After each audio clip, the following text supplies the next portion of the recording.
Good morning, America. The candidates begin their closing arguments 8 days until the final votes. Donald Trump holds a rally in New York City. The former president calls America a nation in decline, labeling Democrats the enemy from within. And the Trump campaign facing backlash for racist and sexist remarks made before he took the stage. One comedian called Puerto Rico a floating island of garbage. Kamala Harris hits back. The vice president must win Pennsylvania and in Michigan with former First Lady Michelle Obama. Arguing Harris faces an impossible double standard, laying out the stakes of the election for abortion rights. Plus, the state of the race with 8 days to go, we're breaking down our latest poll. The investigation into the E. coli outbreak at McDonald's, when it says the Quarter Pounder will be back on the menu. The Delphi murder suspect, in his own words, why the defense wants the jury to hear the interrogation tapes of the man on trial in the killings of Abby Williams and Libby German. When's your flight? The cheapest day to book your holiday seat is how many days before departure? We're going to tell you. Plus, the fight for your Thanksgiving dollars. Target, Walmart, Sam's Club, Aldi, and more. But who has the best deal for the best meal? Ohtani's grabbing his left arm. Will superstar Shohei Ohtani be back in the lineup with Game 3 of the World Series just hours away? Plus, the MVP in the stand. Freeman hits the ball to right field. She is gone! The 10-year-old who scored Freeman's walk-off grand slam. And overnight, the rookie quarterback throwing a 52-yard Hail Mary. And the ball is caught! Caught! It's a miracle! And the unforgettable moment Adele could not believe how Celine Dion, that's right, moved her to tears. Live in Times Square, this is Good Morning America. This is Good Morning America, and we appreciate you starting a brand new week with us. And Robin, we have the election now almost underway and the last final push with Vice President Harris in swing states, Michigan and Pennsylvania over the election.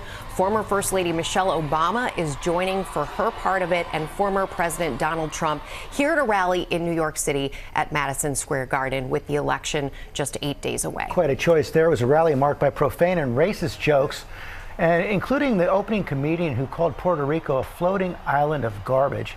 That comment provoked a lot of responses. Kamala Harris, J-Lo, and some distancing from Republican politicians. I want to go straight to Rachel Scott. She's going to start us off. And Rachel, you've been covering the Trump campaign since 2016. You've been at dozens and dozens of rallies. Never one like this. Yeah, George, I've covered almost every single rally that Donald Trump has had this election cycle, and his rhetoric has turned increasingly dark and filled with grievances. This rally in particular was supposed to be a homecoming for the former president. His advisors told me it's where he would start delivering his closing messages to voters, but all of that was completely overshadowed by comments that were vulgar and at times just outright racist. Overnight, Donald Trump kicking off the final week of the 2024 campaign with a rally that was dark and inflammatory from the start, insisting his possible re-election would be, quote, Liberation Day from undocumented migrants. November 5th, 2024, 9 days from now, will be Liberation Day in America. It's going to be Liberation Day. On day one, I will launch the largest deportation program in American history. The former president painting America as a nation in decline, once again labeling Democrats the enemy from within. It's just this amorphous group of people, but they're smart and they're vicious, and we have to defeat them. And when I say the enemy from within, the other side goes crazy, becomes a sound. Oh, how can he say? No, they've done very bad things to this country. They are indeed the enemy from within. The rally was incendiary and vulgar before Trump even stepped on the stage. Several speakers making sexist, profane, and racist comments. One calling Vice President Kamala Harris the devil and the Antichrist. Comedian Tony Hinchcliffe comparing Puerto Rico, a U.S. territory, to a floating island of garbage. I don't know if you guys know this, but there's literally a floating island of garbage in the middle of the ocean right now. Yeah. I think it's called Puerto Rico. Okay, all right, okay. We're getting there. Those words prompting swift rebuke from both sides of the aisle, including several Republicans. Senator Rick Scott of Florida, which is home to over 1 million Puerto Ricans, writing, "It's not funny and it's not true." Congresswoman Maria Elvira Salazar insisting this rhetoric does not reflect GOP values. Hours later, when asked by reporters, the Trump campaign stating, "This joke does not reflect the views of President Trump or the campaign." And Democrats seizing on this split screen. As that Trump rally got underway, Harris was visiting a Puerto Rican restaurant, posting this message to social media. Puerto Ricans deserve better. As president, I will always fight for you and your families. Several influential Puerto Rican superstars, including Bad Bunny, Jennifer Lopez, and Ricky Martin, resharing that video in support of Harris to their millions of followers. Harris later writing, "Today I released my plan to help build a brighter future for Puerto Rico." Meanwhile, at Donald Trump's rally, they're calling Puerto Rico a floating island of garbage. Former First Lady Melania Trump also speaking at that rally last night, where Donald Trump vowed to give Robert F. Kennedy Jr., someone who has pushed conspiracy theories about vaccines, broad power over food and medicine. And as this campaign enters its final days, ABC News has now learned of a proposal from some of Trump's top aides that would allow him to bypass the traditional FBI background check to grant security clearances to a large number of political appointees. Guys, as for that comedian, he did not apologize for any of those comments. This is not the first time that he has made racist comments or so-called jokes like that before. So it really does beg the question why the Trump campaign would even invite someone with this history in the first place, as they're trying to make inroads with that key demographic. It is a question. All right, Rachel. Thanks so much. We're going to bring in our chief White House correspondent, Mary Bruce, with the latest on the Harris campaign. Good morning to you, Mary. Robin, good morning. Well, with just over a week left to go in the race neck and neck, Kamala Harris is out hitting those key states and leaning on her most powerful supporters to hammer home what's at stake. In the home stretch, Vice President Kamala Harris sprinting toward the finish line, blitzing the battlegrounds, hoping to drive voters to the polls. We understand we have an opportunity before us to turn the page on the fear and the divisiveness that have characterized our politics for a decade because of Donald Trump. Harris joined by Michelle Obama on the trail for the first time since the Democratic convention. Former First Lady fired up in searing remarks, arguing Harris faces an impossible double standard compared to Trump. We expect her to be intelligent and articulate, to have a clear set of policies, to never show too much anger, to prove time and a time again that she belongs. But for Trump, we expect nothing at all. No understanding of policy, no ability to put together a coherent argument, no honesty, no decency, no morals. Instead, too many people are willing to write off his childish, mean-spirited antics by saying, well, Trump's just being Trump. And she ripped into Trump's record, from mismanaging the pandemic response to fanning conspiracy theories and his attempt to steal the 2020 election. Some of us are choosing to ignore Donald Trump's gross incompetence while asking Kamala to dazzle us at every turn. But her fiercest attack came over reproductive rights, Obama detailing in pointed terms the devastating effects of restrictive abortion bans, and making an impassioned appeal to men, urging them to take women's lives seriously, warning a second Trump presidency would threaten, quote, the entirety of women's health. If we don't get this election right, your wife, your daughter, your mother, we as women will become collateral damage to your rage. Are you as men prepared to look into the eyes of the women and children you love and tell them that you supported this assault on our safety? And to the women listening, we have every right to demand that the men in our lives do better by us. We have to use our voices to make these choices clear to the men that we love. Our lives are worth more than their anger and disappointment. And we are more than just baby-making vessels. Now, Harris today is in the battleground state of Michigan, focusing on manufacturing. She's out together on the trail with her running mate, Tim Walz, something we haven't seen in months. And then tomorrow she is back here in Washington giving a major address, her closing argument, speaking at the same site where Donald Trump addressed his supporters before they attacked the Capitol on January 6th. The speech intended to send a strong message about what's on the line. George. Okay, Mary, thanks. Let's bring our political director, Washington Bureau Chief Rick Klein, our chief Washington correspondent, John Carl. And Rick, I want to start with you. New polling, lots of early voting numbers. Yeah, good morning, George. Our new poll with Ipsos has Kamala Harris right now back in front, a 4-point lead, 51-47 in the matchup with former President Trump. That is up from about 2 points nationally a few weeks back. But they may not look exactly what it seems to be, because if you narrow it down to the battleground states, it is a good bit tighter. Checking out our 538 battleground state polling averages, you see Harris with a narrow lead, but that is actually a little bit smaller than it was a few weeks ago. Donald Trump now up in 5 of the 7 battlegrounds, but it is so close, all well within the margin of error. President Biden's approval rating in our poll just 36%, and clearly a drag on Harris. As for early voting, more than 41 million Americans and growing have already cast their votes. This is a larger share of Republicans overall voting earlier than 4 years ago. Not totally a surprise, because Trump told his supporters last time not to vote early and has changed his tune somewhat this time.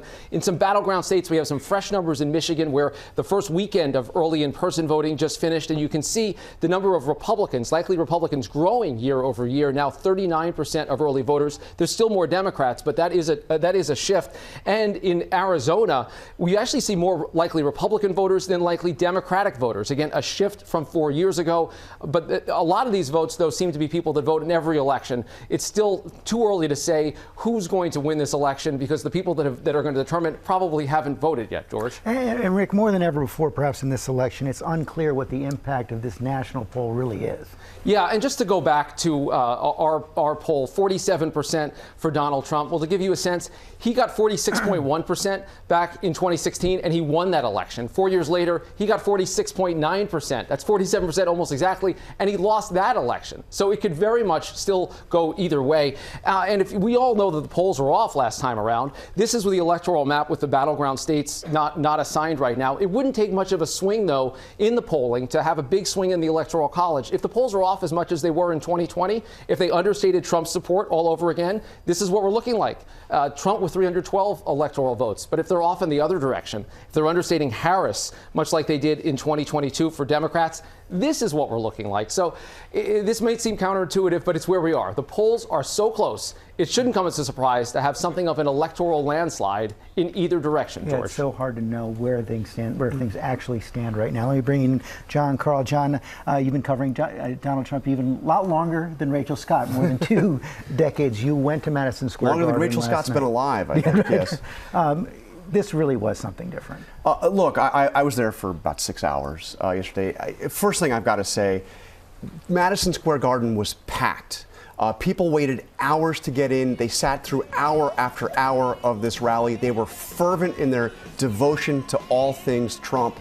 Trump has created a movement. There is no doubt. I cannot think of another Republican figure of my lifetime who could have come into a Democratic city like New York and put together anything like that. That said, this was an incredibly dark event. The motivation was there was love of Trump combined with hatred for his perceived enemies, much of it racist, sexist, as the New York Times called it, a carnival of grievances, misogyny, and racism. And there was nothing, George, nothing in this event that was designed to try to convince people that aren't already totally enthralled with Donald Trump. And that's how it defies modern politics. But you look at the setting, Madison Square Garden, New York City. You look at the crowd, as you talked about, solid core, mega crowd. It actually showing a fair amount of confidence in by the Trump team. Look, and I've had a number of conversations with Trump over the last couple of weeks. He's incredibly confident. His team is incredibly confident, and they are laying the groundwork for the idea that if they were to lose, the only way they could possibly lose is if it is stolen. They believe they are winning. And, that's what you see reflected. John Carl, thanks very much. Rebecca? All right, George, thank you. We go overseas now to Israel and a suspected terror attack. A truck rammed into a bus stop, killing one person and injuring dozens. It came hours after Israel's retaliatory airstrikes on Iran military bases. Foreign correspondent Britt Clennett is in Tel Aviv. Good morning, Britt. Good morning, Rebecca. Yeah, Iran this morning saying it will use all available tools to respond to Israel's weekend strikes, while here in Tel Aviv, police investigate what could be a terror attack. This morning, Israeli police investigating a potential terror attack after a truck ploughed into a crowded bus stop near Tel Aviv, killing a 72-year-old man and injuring more than 30 others. The driver, who police say was an Israeli Arab citizen, shot dead by armed civilians at the scene. The incident coming a day after Israel launched its largest ever direct attack on Iran, following a massive Iranian missile barrage earlier this month. Israeli officials saying they used more than 100 aircraft to strike Iran's air defences and missile and drone production storage sites. The aftermath of one of those strikes seen here, buildings destroyed in an industrial area. Iran's president vowing an appropriate response, but saying they do not seek war. And this morning, attempts again to jumpstart a new round of ceasefire and hostage negotiations as the situation in North Gaza grows increasingly dire. Guys. Okay, Britt, thanks very much. Larry's here with an action-packed Sunday in the NFL, and boy, they are celebrating in Washington. Oh, they are indeed, but it was dicey. This was a battle between two quarterbacks, Caleb Williams and Jaden Daniels, last year's number 1 and number 2 picks in the NFL draft, and it turned into a classic. A miraculous ending for the Washington Commanders. Here comes the Hail Mary, and the ball is caught! It's a miracle! With the game clock ticking down to 0, the Commanders' Jaden Daniels scrambling, then heaving up this 52-yard pass. The ball tipped by Chicago's Tyreek Stevenson, but landing in the hands of the Commanders' Noah Brown for a touchdown.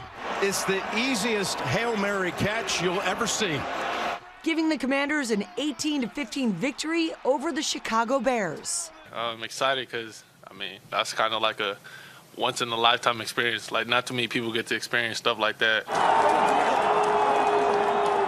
Just seconds before the winning Hail Mary, a fan capturing this moment, Tyreek Stevenson appearing to be taunting the crowd before realizing the magnitude of what's unfolding.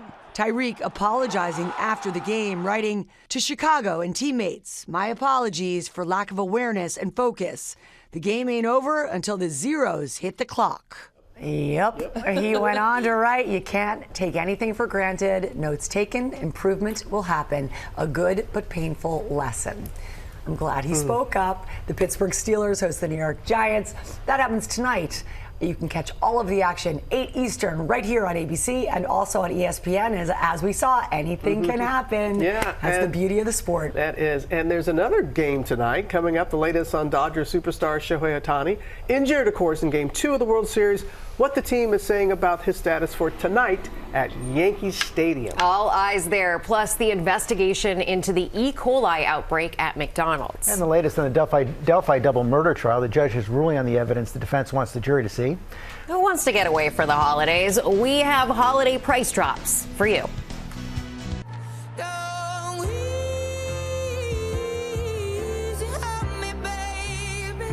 Back here on GMA, of course, that's Fidel's hit, "Easy on Me."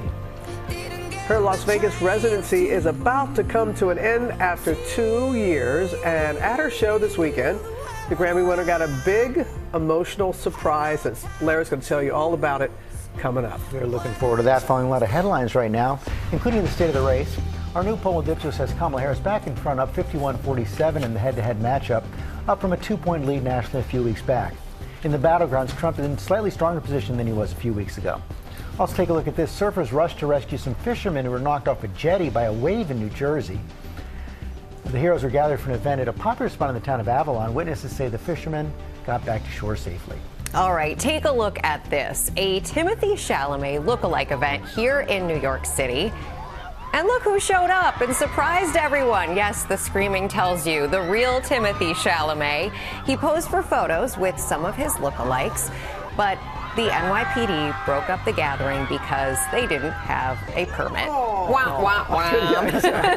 But they got to see Timothée Chalamet. Cool. And we've got a lot more ahead, including the World Series drama. Will superstar Shohei Ohtani play tonight? That is coming up.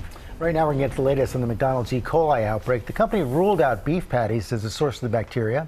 Mola Lenghi's in a McDonald's in Denver. Good morning, Mola. Well, good morning, George. Yeah, McDonald's has not yet figured out exactly what caused the E. coli outbreak, but it now knows what did not. Their beef patties, as you mentioned. The fast food giant says the Colorado Department of Agriculture has done testing on samples of Quarter Pounders and found no trace of E. coli in the patties. The company says further testing on those patties is not planned at this point. 75 people in 13 states got sick. One died here in Colorado after eating at various McDonald's earlier this month, and most of them reported specifically eating Quarter Pounders. Officials suspect it all stemmed from uncooked onion slivers on the burgers. And to be safe, onions that came from the Taylor Farms facility in Colorado Springs were removed from some 900 McDonald's restaurants. But the FDA testing on the onions, that continues. Now, McDonald's stopped selling Quarter Pounders altogether last week in those impacted areas in those 13 states.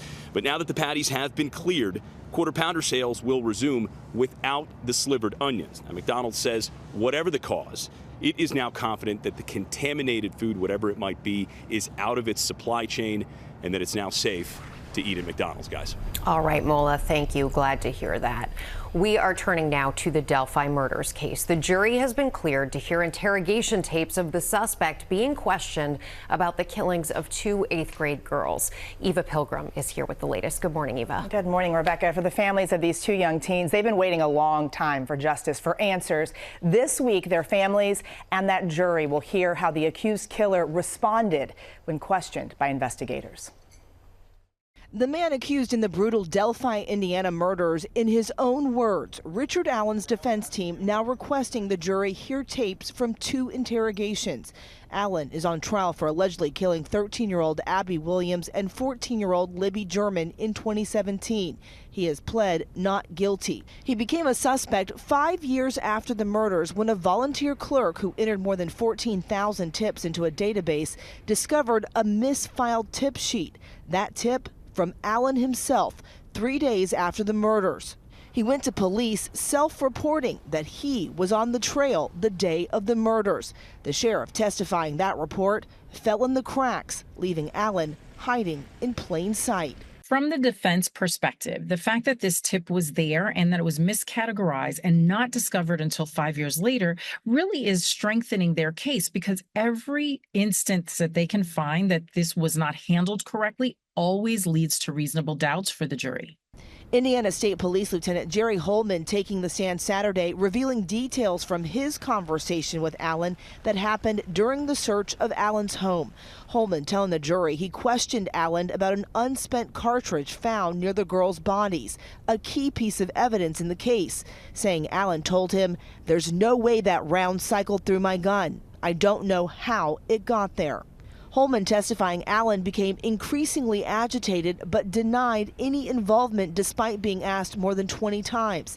The lieutenant saying at one point he told Allen, along with his wife, he believed he was a good man. Allen allegedly responding, "What kind of good person would kill 2 girls?" When we look at the testimony that law enforcement is providing in this case, it really gives context about these unprovoked statements that Allen gets. The defense pushing back on Holman, who didn't record that conversation, questioning his interrogation methods, why no Miranda rights were recorded, and how evidence was gathered at the crime scene. Holman stating mistakes were made. Now, 2 interrogations after that search conversation were recorded. The judge did grant the defense's request to allow the jury to hear those interrogation tapes, so the jury will hear Allen's responses for themselves sometime this week. The trial continues. Yeah. All right. Eva, thanks so much. We're going to turn now. The holiday price drops. Whether you're planning your family's upcoming travel or want to host a Thanksgiving feast without breaking the bank, we've got ways for you to save. Gio Benitez and Elizabeth Schulze have you covered. So let's begin with Gio and the best time to book that flight. Good morning to you, Gio. Hey, Robin, good morning. Yeah, we've got some really good news about those Christmas flights, but you want to get serious about it this week, especially today, and that's because Google Flights tells us that the cheapest day to book is 58 days before departure. So if you're planning to arrive by Christmas, today would be that day to book. But of course, it depends on where you're going. Just know that you're likely going to get the lowest prices between now and November 19th, so about 36 days before Christmas. Now, Google Flights also says Mondays, Tuesdays, and Wednesdays, those are the cheapest days to fly. fly, about 13% cheaper than flying Friday through Sunday. Now, you also want to look at those layover flights instead of nonstops. Now, I know you might be traveling for a couple of hours more, but if you can, it can save you on average about 25%. So that's a really good option there. Now, no matter when you book, make sure you're using something like Google Flights or Expedia. Set a price change alert. That way, if the price drops after you already booked the flight, you can call the airline and say, hey, my price has dropped. They're going to give you a credit for the difference there. You're not going to get a refund, but at least you'll get a credit for that difference, and maybe even use it on another holiday flight, Robin. And you gave me the heads up about Google Flights. You have saved me, my friend. Thank you. I'll give you the refund or whatever I saved there. Thank you, Gio. Let's go over now to Elizabeth Schulze for those turkey deals. What do you have for us, Elizabeth? You know, Robin, good morning. Retailers really are duking it out early this year to get a slice of your spending on Thanksgiving dinner. So this morning, Target is announcing it will offer a Thanksgiving meal that will serve 4 people for $20. That's $5 less than last year. This deal features 7 items, including an up to 10-pound turkey, green beans, stuffing, mixed potatoes, and gravy. So this is part of a trend this holiday season. Grocers are rolling back prices to compete with shoppers who are on a budget. Walmart is promoting a so-called inflation-free Thanksgiving, 29 items to feed 8 people for under $7 a person. Sam's Club members meal feeds 10 at about $10 a person, and it can be delivered to your house pre-cooked, so it only takes 2 hours to heat up. And Aldi is offering its lowest prices since 2019, a meal for 10, including a butterball turkey, at just under $5 per person. So when you're trying to compare these deals, one helpful tip is to look at the unit price. This is the number you're going to see on the shelf next to that big sticker price in smaller print. So for a turkey, look at the price per pound. And Target actually has the lowest offering there at 79 cents. Overall, Target's deal might be best if you're hosting a smaller gathering, so say 4 to 6 people. But for groups of 8 or more, or if you're just super hungry, Walmart and Aldi might get you more bang for your buck with a bigger variety of trimmings on that table, guys. Yeah, that canned cranberry. Oh, I yeah. love the ridges of the cranberry, Elizabeth. Thank you. I know you're going to stick around because Elizabeth's going to be back breaking down the new numbers highlighting the high cost of childcare and how the presidential candidates are trying to address those concerns. After the World Series drama, Dodgers superstar Shohei Ohtani suffered a shoulder injury on Saturday. We'll revisit Yankee Stadium with all the highlights. Good morning, Will. Hey, yeah, good morning, George. The Dodgers come into Yankee Stadium up 2-0 after 2 excellent World Series games that had all the storylines and drama that you would hope for and some that you wouldn't. Shohei Ohtani, the superstar MVP lock for the Dodgers, getting hurt on this play, sliding into second base late in Game 2. His injury casting a pall over the night and potentially this World Series. He's a true global superstar playing in his first World Series. But last night, Dodgers manager Dave Roberts saying it looks like Ohtani will be good to go, that he expects him to play tonight here at Yankee Stadium in his first World Series game at Yankee Stadium. And the Yankees, they need a win. They are down 0-2, and just 10 teams ever have come back from an 0-2 deficit to win the World Series, and none have come back from 0-3. So the Dodgers have their superstars. The Yankees are going to need theirs. There's 5 MVPs playing in this World Series right now, and it's going to be a great Game 3. It was an incredible lineup, Will, and a big night for a young fan. Yes, it was. That's exactly right, George. Zachary, 10-year-old from Venice Beach, caught Game 1's winning home run. Freddie Freeman with that grand slam. Zachary came away with it, and we talked to him, caught up with him. Here's what he had to say about that big moment. Felt like I was on top of the world. It's just so hard to believe. Even now, I'm still skeptical that really happened. I really want to get Freddie Freeman to sign it if possible. All right, so, I mean, it looks like we got to get that to happen, right? Who do we know that we can get Freddie Freeman to sign Zachary's ball? What needs to happen, the Yankees need to get the series back to L.A., which isn't a guarantee, seeing they're down 0-2. You tell them, Will. We'll see what we can do for you, Zachary. Just put it out there on GMA, Zachary. Magical things can happen. Thank you, Will. Now with our play of the day and a heartfelt moment shared between two music mega stars. You got to share this story with everyone, It's Lara. so fantastic. Everyone, Adele has been performing her Vegas residency for nearly 2 years, but a special moment that unfolded at her most recent show over the weekend, it might just be the Grammy winner's favorite. Adele was singing her song When We Were Young when she spotted none other than Celine Dion sitting quietly in the audience, just listening and enjoying the show. Well, Adele stopped in her tracks. She made a beeline to embrace the legendary superstar. Both women crying, hugging, laughing together as the crowd just cheered them on. It's a full circle moment, if you will, for the pair. Back in 2018, Adele visited Dion backstage at the exact same theater during Celine's residency there. When Adele got back on the stage after the moment, she called Celine one of her favorite people of all time, and you can see it right there. It was an emotional weekend all around for Adele. She shared with the audience that she's been having trouble hearing in her left ear ever since an ear infection she had over the summer went untreated. She tells the crowd, though, there was no way she was missing these shows. Adele is set to bring her Vegas residency to a close next month, so she did not want to disappoint those fans. And she did not. No matter what. It was quite a moment seeing those two. Yeah, it was really sweet. All right, Lara, thank you. Coming up, Tony-winning Broadway star Audra McDonald is going to be here in Times Square. So come on back. Good morning, America. It's 8 a.m., 8 days until the final votes. Both candidates begin their closing arguments. Donald Trump holds a rally in New York City, calling America a nation in decline, labeling Democrats the enemy from within, facing backlash for racist and sexist comments made before he took the stage. Kamala Harris with former First Lady Michelle Obama, arguing Harris faces an impossible double standard, laying out the stakes of the election for abortion rights. CDC alert. With walking pneumonia cases on the rise in young children, the symptoms to look out for, and the ways you can help keep your kids healthy. Prince William's mission. I like a big challenge. I do. The royal taking us behind the scenes of his fight to end homelessness. People live with it. We see it every day in our lives. And the personal inspiration driving his dedication. Tony winner Audra McDonald is live in Times Square on her blockbuster return to Broadway, taking on the mother of all roles as Mama Rose in Gypsy. We're counting down to Halloween. Thank you for joining us on our special night.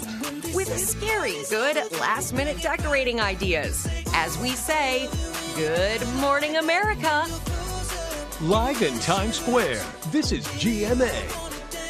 We sure do appreciate you starting your brand new week with us. And this morning, we're kicking off our brand new series, In Our Home. It's about the evolution of American families with more interracial, interfaith, and intergenerational families living together, often with different opinions on politics, life, choices, and more. But we're finding that more and more people and families, they want to talk about politics. In this generation more, and it's really sparked by the younger generation wanting to ask questions and get answers and within the family. I'm so glad that you're having this conversation with all of them, Robin, and looking forward to that coming up. And just ahead, the new study on the cost of child care and how candidates, both for president, are trying to tackle it. So we start with politics. This is the news breaking at 8. Election day just 8 days away until the final votes. Vice President Harris in swing states Michigan and Pennsylvania over the weekend. Former President Donald Trump here at a rally in New York City at Madison Square Garden. I want to bring back Rachel Scott. She was there. Good morning, Rachel. Hey, George. Good morning to you. Donald Trump's rally here in New York was supposed to be some sort of homecoming for the former president, packing Madison Square Garden. His advisors told me it would be where he would start delivering his closing message to voters. He was joined by some of his closest allies, his wife, former First Lady Melania Trump, his running mate, Senator J.D. Vance. But the rally was filled with dark and inflammatory rhetoric from the very beginning, promising mass deportations and insisting his possible re-election would be a liberation day from undocumented migrants. Trump painting America as a nation in decline, once again labeling his political opponents, including some Democrats, the enemy from within. The rally was vulgar before Donald Trump even took the stage. Several speakers made sexist, profane, and even racist comments, one calling the vice president a devil and the Antichrist. Comedian Tony Hinchcliffe comparing Puerto Rico to a, quote, floating island of garbage. Those words did prompt some swift rebuke from both sides of the aisle, including from several Republicans. Hours later, when asked by reporters, the Trump campaign put out this statement saying the joke does not reflect the views of President Trump or the campaign. But Democrats did sleaze on this split screen. As that rally was getting underway, Vice President Kamala Harris was visiting a Puerto Rican restaurant. She posted a video saying she would fight for Puerto Rican families. That video was reshared by several Puerto Rican pop stars, from J-Lo to Bad Bunny, who have millions of followers, guys. All right. Rachel, thanks to you. We're going to go back to our chief White House correspondent, Mary Bruce, with the latest on the Harris campaign. Good morning to you again, Mary.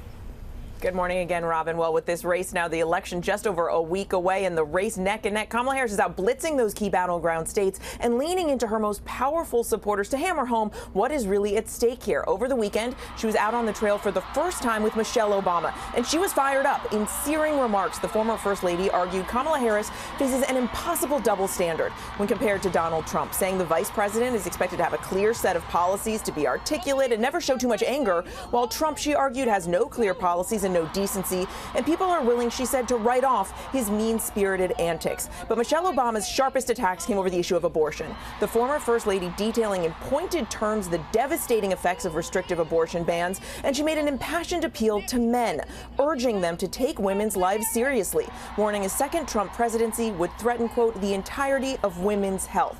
Now, Harris is back in battleground Michigan today, focused on manufacturing. She's out on the trail campaigning together with her running mate Tim Walz, something we haven't seen in months. Rebecca. All right, Mary, thank you. We turn now to a new study that shows how high the cost of childcare is for American parents. Elizabeth Schulze is now back with those numbers, and we definitely feel this one. Good morning again, Elizabeth. Good morning again, Rebecca. So many families feel this, and the study really does highlight the hurdles that families face when they think about the cost of childcare. Bankrate estimates that the typical American household with one infant is spending an average nearly 15% of its total income every year on daycare. In dollar amounts, care for one child averages $14,000 per year. And just for perspective, that is more than families spend on food, healthcare, or transportation.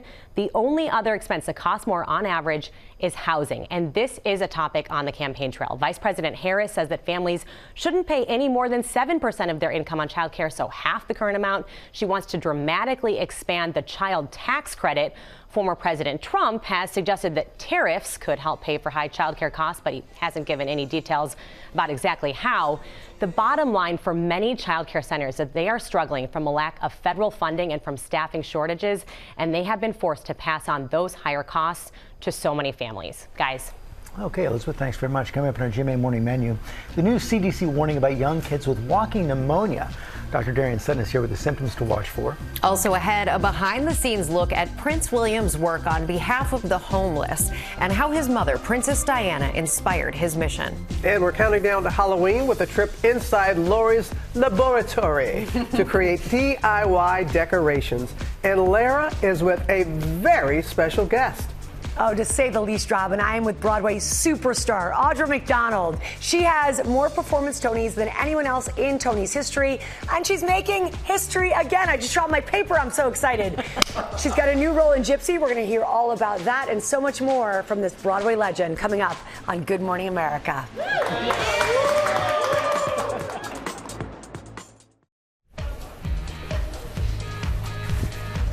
We have Audra McDonald today. Tomorrow, Eva Longoria is here bringing us recipes from her brand new book, My Mexican Kitchen, and we are looking forward to that, George. We certainly are. But right now, our GMA cover story, the CDC alert about walking pneumonia in young children. Dr. Darien Sutton is here, and CDC worried about this rise in pediatric cases. Yeah, that's the concern, George. So walking pneumonia can be caused by a couple of different things, but with pediatrics, it's most commonly caused by this bacterium called mycoplasma. I just want to show you some of these numbers, and this is what the reason for concern is. We've seen that between March and October, the rate for children, specifically, George, between 2 and 4, has increased from 1 to 7%. That might not seem like a lot, but as you know, we're at the beginning of this viral season, so we have yet to know what to expect. Yeah, it could keep on climbing. What are the Exactly. symptoms parents should watch for? So for most, walking pneumonia can present how you would expect pneumonia to present with fever, cough, sore throat. But with kids, it can often present with other symptoms, for example, vomiting, wheezing, GI issues. And George, up to 25% of kids, especially the children that come into the emergency room that I see, have other symptoms associated with it, neurological symptoms, rashes. So when you see signs of pneumonia plus other weird symptoms, that should be your tip-off. So how can parents focus on prevention? So number one, this is an infectious, contagious organism, so you want to make sure that you're wearing a mask, washing your hands. But if you are at risk, for example, young children under the age of 2, older adults older than 65, those who are immune compromised, you want to get examined because you might be a candidate for antibiotics to help treat your infection. And just know it can often resolve by its own, but this can take up to 6 weeks. And so you want to make sure you're wearing your mask, you're washing your hands, and cleaning those high-touch surfaces. Good advice, Dr. Sutton. Thanks as always. Rebecca? Thank you, George. We turn now to Prince William and his mission to end homelessness. The Prince of Wales is sharing a new documentary giving a behind-the-scenes look at the work he's been doing to change global perceptions and combat the crisis. This morning, a first look at an upcoming Disney Plus documentary that's offering an inside look into Prince William's initiative, Homewards, as he fights to end homelessness in the UK. I think it's really important that we can try and change and tackle the narrative around homelessness. People live with it. We see it every day in our lives. The two-part documentary taking viewers behind the scenes of the first year of the program and showing them a side of the prince we don't often see. And I like a big challenge. I do like that, but I can't do it on my own. The documentary shines a light on the diverse team working with William to accomplish it, like Dr. Sabrina Cohen-Hatton. Prince was really keen to get people who've got lived experience of homelessness to advise him with this program. I experienced homelessness when I was a teenager, and I'm really keen on trying to help people to understand that homelessness is an experience, it's not an identity. From spending a night on the streets to highlight the plight, to selling a magazine supporting those dealing with it, ending homelessness is a cause the prince has committed himself to since his late mother, Princess Diana, first championed it. My mother took me to the Passage. She took Harry and I both there. That's when it dawned on me that there are other people out there who don't have the same life as you do. His mother, I think, had a huge influence on how he views social challenges. She influenced him to use his platform in a way to change and to challenge those social problems. A huge influence. Prince William even revealed that he uses school drop-off as the time to teach his 3 children about homelessness, just like his mom, Princess Diana, did when he was a kid. Prince William, We Can End Homelessness, premieres this Friday on Disney+. Robin? Rebecca, thank you. I am here now with the most awarded performer in Tony history. With a record-breaking 6 Tony Awards, she has 2 Grammys and an Emmy. Now she's leading the highly anticipated revival of Gypsy. Please welcome Audra McDonald back here on GMA. It's great to have you here. You know how much I simply adore you. You are a star, my dear, my dear. But I didn't realize you were also a child extra in Gypsy when you were 10 years old. Yes. Now you're Mama Rose. Yeah, now I'm Mama Rose. Yeah, when I grew up in Fresno, California, I was one of Uncle Jocko's kiddies in our local production there, and I wore a Viking hat with the horns and blonde braids with a sword and a breastplate, and I sang a couple of moments from the Ride of the Valkyrie. We should have known then at the age of 10, but now as Mama Rose, so how are you going to bring your flavor to it? Well, it's interesting growing up and knowing what I knew about Gypsy and, all the iconic sort of performances, without having really been inside the character. I always thought, well, she's a monster of a mother, and just like this sort of horrible stage mother who does these horrible things to her children. And now as a woman who's 54 in 2024, I realized, no, this is a woman without many options, but who had passion and ambition, and maybe she didn't always make the right choices, but I don't see her as a monster anymore. I just see her as someone who really, really was passionate and wanted to reach for more than society wanted her to have. Interesting take on that. Yeah, it's an interesting sort of change for me. I love that. And of course, this is not the first revival of this great show, but it's the first time that 3 Black women are the lead roles in this. Yes. Rose, Louise, and June. Yes. What does this milestone mean to you? I'm so honored, first of all, and thrilled that the estates of Gypsy are allowing us to do this. I think it feels very resonant. We're not changing a single line of dialogue. We're not changing any of the music. But in 2024, I think some of these lines and some of the situations that the characters find themselves in have some, the resonance will be, it'll hit in a different place coming from a black woman. There's a line that Rose says at the end of the show. She says, "I was born too soon and got started too late." That hits in a different way when it's coming out of anybody's mouth, but especially a black woman's mouth, given the struggles within society that black women have had to face for generations. And the young woman who plays Louise, Joy Woods, yes. She said that she watched your YouTube videos to kind of get some insight. Yes. Have you been giving her advice? Well, I've just been trying to be open and be there for them and try to mentor them in any way that they need. But Joy Woods and Jordan Tyson, the other girl who's playing June, they're both incredible young actresses, young black actresses coming up on the Broadway scene. And so I'm excited for us to also discover this together, especially under the tutelage of George C. Wolfe, our incredible director. Oh, no. Incredible. People are very eager to see this production. Yeah. Have you reached out to the other Mama Rosa set? Because there's some really brilliant, I mean, gosh, iconic performances, from Ethel Merman, Angela Lansbury, Tyne Daly, Bernadette Peters, Patti LuPone, Imelda Staunton. Honestly, I haven't, to the ones that I could possibly reach out to, but I think I may, in a moment, to ask about stamina. Really? It's considered like the King Lear of musical theater roles. So it is a very difficult role. She is, she's basically a bulldozer who is the motor of the show and sort of bulldozes her way through life and through this show. And so for me, it's going to be about how do I keep this up 8 times a week, belting out those great numbers like Everything's Coming Up Roses. Who was the actress who said after she would have to go back to her dressing room, after she would sing? Oh, Ethel Merman famously said that after she would sing Everything's Coming Up Roses at the end of the first act, she'd go back to her dressing room and just stare at a wall until they said places, and then she'd go on and do the second act. And I get that. Oh, you do? I get it. Yeah. Can we talk about your husband, Will? Also a leading man on Broadway. Yes, on Broadway. He is. So does he run lines with you? He does. Being married to a fellow Broadway performer, there's a shorthand. So he was doing Neil Diamond on Broadway all of last year, and that I was sort of holding down the fort at home with our kids and whatnot, and now he's doing that for me. It's a great sort of tag team thing, and he does run lines with me. Thank goodness. Yeah, we're there for each other in that way. And in every way that you are. Yeah. Okay. Well, congratulations on all. Thank you so much, Robin. You just need an Oscar and you're going to have the EGOT. Yeah, no problem. No problem. You can I'm putting it out to the universe. Okay. It's going to happen, Audra. Thank you. It's going to happen. Thank you. Gypsy begins performances at the Majestic Theater on Broadway on November 21st. Tickets are available right now. Oh, that can only mean it's almost Halloween, one of our favorite days of the year. Who's dressing up? Woot, woot. So Lori's here, though, because we want to help you up your holiday game. This is Lori's laboratory, Lori Bergamotto, of course, and you are here with easy DIY decoration, and everybody can get the supplies needed to make these cool things at home or really simply.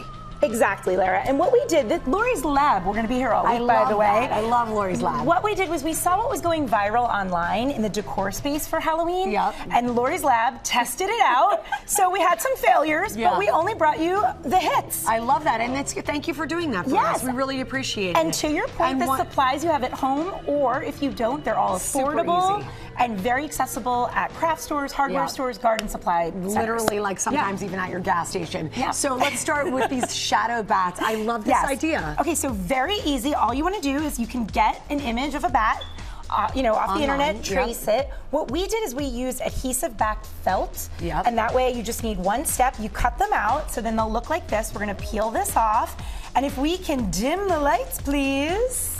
I'm going to stick this guy on here, right in the middle, and then just turn the light on. It's like the bat signal. Ooh, I'm sending it out. Somewhere across Gotham, Batman is listening. Exactly, so really affordable, and it has like a high impact, I think. So too. I think it's really cute, and I think the kids would have a good time making it. My daughter's actually cut some up for this segment specifically. Thank you, Dr. Lori. Now let's talk about the Witch's Cauldron. This is a great idea. This one is so low effort, high reward. So basically, you're going to get an empty cauldron, really, again, very affordable. And what we did to save some space and money, honey, I'll just dip that down for you. We put a bowl in there, and we put some recycled brown paper stuffing. Just so you don't have to fill the whole thing. Exactly. And then you're gonna get some iridescent clear ornaments like this. You can find these everywhere right now. And then you can use them for the next big There you go. holiday. So you're gonna put all of them into the cauldron, right? You wanna get some different sizes. So we have the really big ones, medium size, and then the small ones.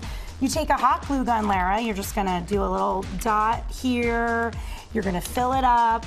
You know, you can just put them kind of wherever, place them, you know, all around. And then when you do the cascading bubbles on the outside, that's when you want to use some of the smaller ones and really mix up the sizes. You get some fairy lights. You put all the fairy lights in. Will you do me the honors and turn this one on for me? I would be more than honored. So you just go ahead. It's right there, right here. There we go. Yep. You just turn that in, and then you have your witch's cauldron. It's really cute. cute. So it's really cute, really simple, easy, multitasking. Exactly, and affordable. Everything here is very affordable. Totally. Okay, so now let's talk about your front door ghosts or guests, I should say. Okay, so this one, everybody was very impressed by this. These are tomato cages. So what we did— Oh my gosh. That's all those are. Yeah, you can get them at any garden center. So what we did, we got them in 2 different sizes, as you can see. We put the tops together. You can tie them. We taped them. And then we got different size of a styrofoam ball. Will you do me the honors of really just go ahead and shove it right down there, Lara. Just push it on really hard. There you go. Good job. There's your your ghost head. So we wrapped it in some fairy lights again. so we that did the it styrofoam glows. ball, and then we're going to do the sheet first, actually, this bed sheet. So you can use any old bed sheet that you have, right? We're going to put it on right there. You just want to make sure you're covering the bottom. I think we got it. And then if you really want to go next level, you can take a cheesecloth. This just adds some dimension to it.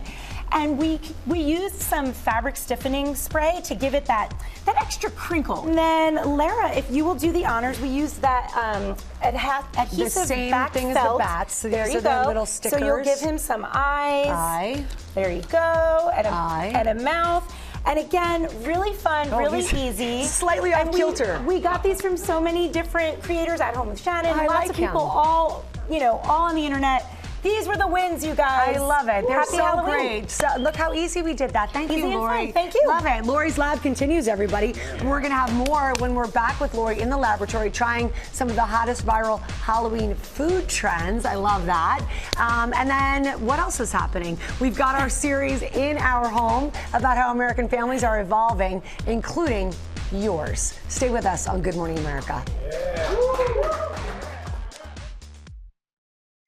Welcome back to GMA, live from Times Square. We do welcome you back to GMA, and we're kicking off a brand new series that is called In Our Home, looking at families as they are today, who we really are, what matters to us, and how we talk about it. We're going to want to hear about your family too, but first, a look at how the American family has evolved. This morning, many conversations around the kitchen table are shifting. You have people increasingly turning to friends or family members for information about politics and current events. A recent study shows American families discussing politics more frequently than a generation ago. And this is particularly true for young folks. And the people that they know in their life are where they go to if they want to know about a particular issue. Young people are showing the way, and they care so deeply that I think they're giving folks a new way in to conversations that many families used to think just weren't worth it. Differences in beliefs can often extend across age groups. As far as what can be done to ease the tension? One tip is to not expect too much all at once. Don't shame, don't blame, just hear, listen, and then try to ask, what do you mean by that? Gone are the days of the traditional nuclear American family, once portrayed in quintessential 60s classics like Leave It to Beaver and The Brady Bunch. You have been chosen Father of the Year.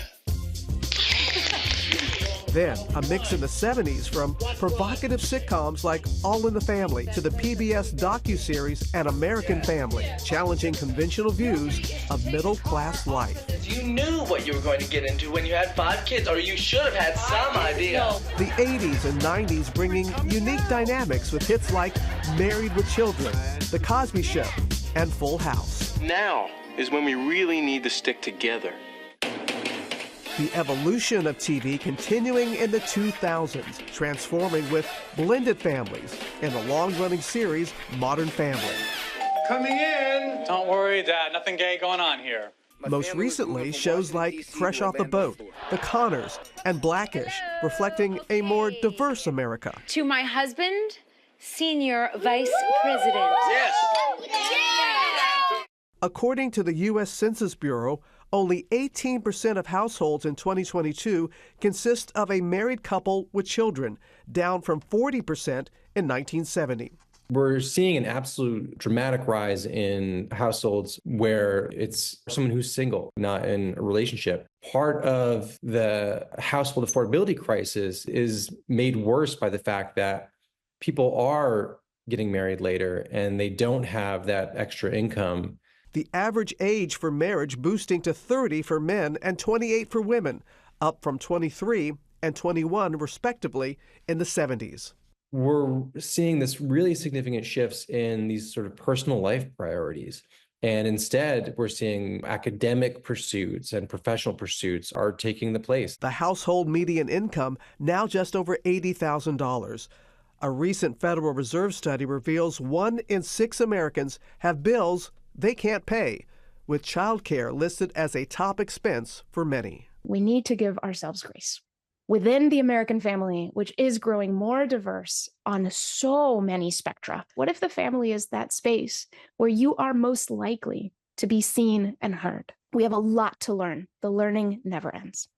Yes, and giving ourselves grace. But the learning is so important in all phases of our lives, but especially in our own homes, which we want to be a safe place to talk and to ask questions. And my mom always said we all have more in common than not. Yes, we are facing concerns about things like security and safety, and we all want our loved ones to have the very best we can give them, from giving children a stable and nurturing foundation to supporting our partners and parents and loved ones. Those desires are universal. Yeah, they're really absolutely. universal. Your mama is a very smart person, Robin. And we're now asking our viewers to also share in these conversations. We really are, because we talk about our families. And it's really interesting because we come from different walks of life, but then we find that common thread. And so we want to spotlight the new American family. And it could very well be yours watching. Scan the QR code on your screen or go to goodmorningamerica.com. Tell us about your family, warts and all, beauty and all of it. We want to know. We Tell want us to know the worst part first. No, all of it, the good, the bad, the ugly. We want to hear it all. We could showcase your story right here on GMA, and it will just really help us find that commonality. To realize exactly what your mom said. We all have more in common than not. Yeah. So bring it on. Yeah, Bring it for on. the August Wilson Pulitzer Prize-winning play, The Piano Lesson, is coming to the screen. Director Malcolm Washington, stars John David Washington, Danielle Deadweiler join us now. Thank you guys for being here. After Robin's segment, if you want to share some family stories, just go for it. I was thinking about it when I was listening to that. I was like, oh, here we go. There's some warts and all. John David, Samuel Jackson was here last week. Of course, you're playing the role Boy Willie that he played in the original production of The Piano Lesson. But he told us last week that his wife said he is not to give you one note about the character. Did he keep to it? Well, I'm not a snitch, okay? So I'm going to say yes for the purposes of today. What was the dynamic like on set with him? It was fantastic. It was a learning experience, a great experience for me, knowing that he originated the role and just both he and Michael Potts, they're Wilsonians. They knew August Wilson. So just learning as much as we could. So I felt free to explore and really find myself. Daniel, you were calming them down with a little song. Yes, I did. Before we came on the air. But I also hear you're a jokester on the set. How do you make these guys laugh? I don't know what you're talking about. I'm deeply serious. However, I think competitive comparison works. So we would do some warts and all with the competition of feet. Oh my God. We would also race. We would race to get to set, and and a little bit of wrestling. I'm denying the wrestling. I don't know what she's talking about. And it was on me. Okay. No, Let's take a look at a clip of you guys working with Samuel Jackson. What do he look like? He look like Sutter. He look like he always look. Sutter come find his way from Big Sandy to Little Sandy. How you gonna find his way all the way up here to Pittsburgh? Sutter ain't never even heard of Pittsburgh. Let Bernice finish. I want to hear what you got to say. Just just standing there with a blue suit on. The man never left Marlin County when he was living. He gonna come all the way up here now that he's dead. Go on, Bunnies. Tell you this, if Bunny seen him like she thinks she seen him, she still be running. Go on, Bunnies. Don't pay boy Willie no mind. That is intense. I cannot wait to see this movie. Congratulations, your directorial debut. Tell us how you put this all together. It was so exciting. I mean, I've been wanting to work with John David for a long time, and Samuel L. Jackson's a legend, somebody who I grew up watching his films, and the idea to bring Danielle to this group was such an easy one, and for whatever reason, she decided to come with us on this journey. And it's been wonderful ever since. And you, of course, you had the role on Broadway last year. Very different coming to the movies? Indeed, yeah. You got to. I got to concentrate more so for the film, the behavior, and let that dictate my movement, and it changed my cadence a little bit. So different responsibilities from the stage to film. And your character? Yes. She's pushing for labor, an understanding of the kind of labor that she's moving through, and that's why they're butting heads so tough. And she's also having a spiritual awakening, coming into her own, as well as a self-identity exploration, coming into her own authentic self. And so it was beautiful to work with those two. Malcolm, John David talked about Wilsonians. August Wilson, such a legend. Talk about bringing his work, his legendary body of work, to the screen. He's somebody that we revere in our culture. We have such pride in the heroes that our culture cultivates, and he's in the pantheon of greats. So being able to work within his legacy, honor his work with the work that we're doing, and ultimately make something that's exciting that the next generation can see themselves in, and we can pass it on down onto them. So how's the family going to celebrate the premiere? Maybe end up at Roscoe's Chicken and Waffles at the end of the day, maybe. Number 9. Number 9, what they call the Obama now. The Obama now. Yeah. What's the Obama? 3 wings and a waffle. Yeah. With some butter and some syrup. Pretty special. Hot sauce optional. You gotta have hot sauce. Red Rooster. Sounds pretty great. Thank you guys all for coming in today.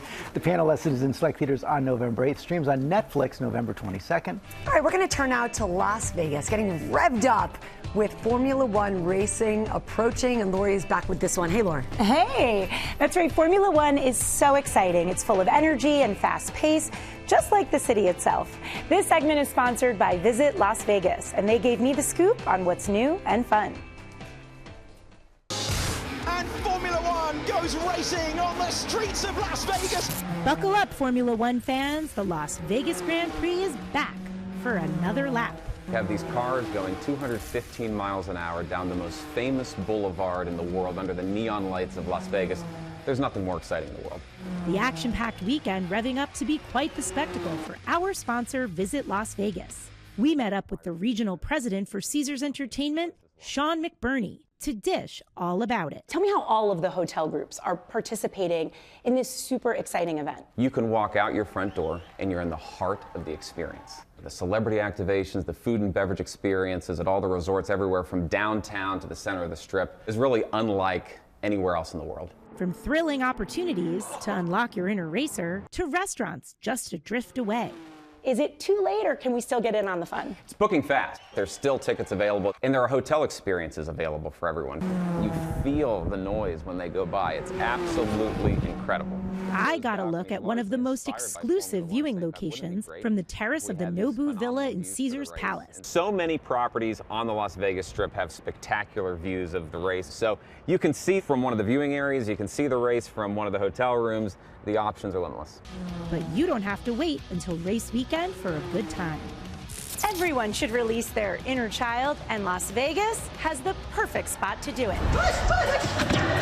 I made a pit stop at Play Playground in the Luxor Resort and Casino.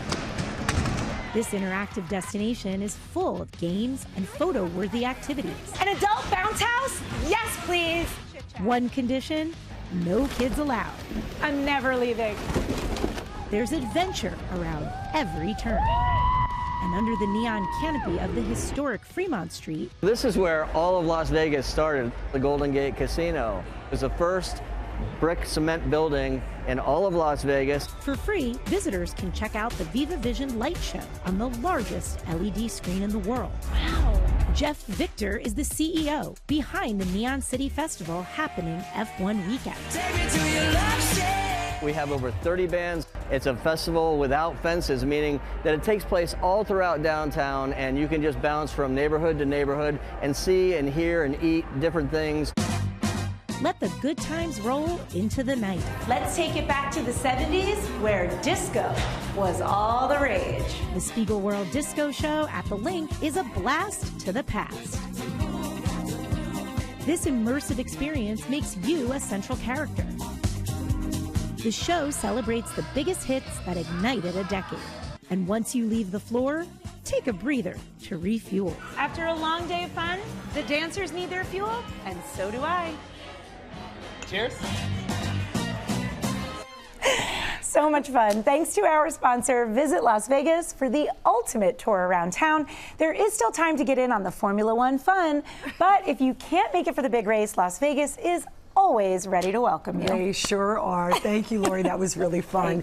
Speaking of fun, coming up, wake up the kids. We're talking Super Kitties. We have a big announcement, and you will not want to miss it. You guys ready?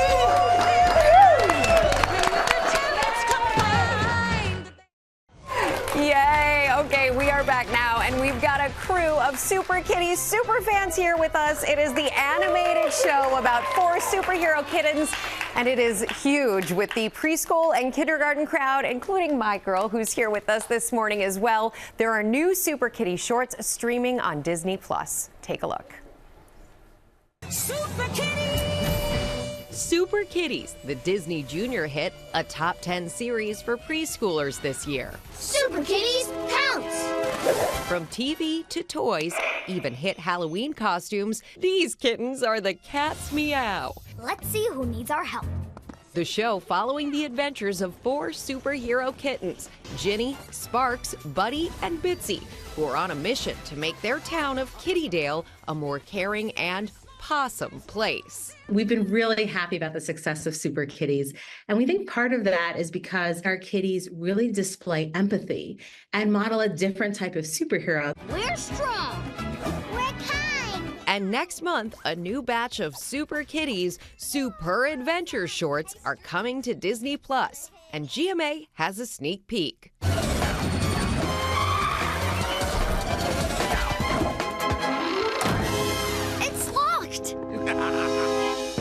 Activate Yarn Blasters. Okay, who is ready to meet the Super Kitties? Oh boy, Ginny and Bitsy, come on out. Here they are. Look, guys. When there's chaos in the air, don't you worry, don't despair. Wow, Super Kitty, Ginny and Bitsy, you have a lot of fans here in studio, some of them even going for Halloween as Super Kitties. The Super Kitties are on tour right now with some of their Disney Junior friends in Disney Junior's Live on Play tour. So let's play. And that's not all. Hey guys, guess what? Who wants a present? Would you guys like a present? Okay, bring them out, guys.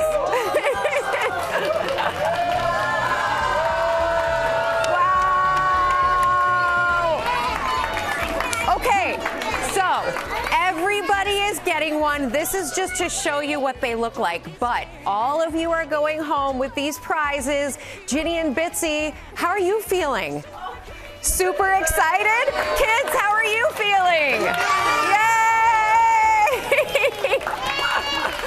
Okay, moms, how are you feeling? Great. Excellent. Okay, we are so happy. And by the way, the new Super Kitties Super Adventures shorts start streaming on Disney Plus and Disney Junior on demand on November 11th. All of you are going home with some toys and presents. Thank you for being here, guys. Love you. And you're one of ours as well. Oh, you hear those little voices? The Super Kitties. Oh. Big week for all the kids, and we hope all of you have a great day.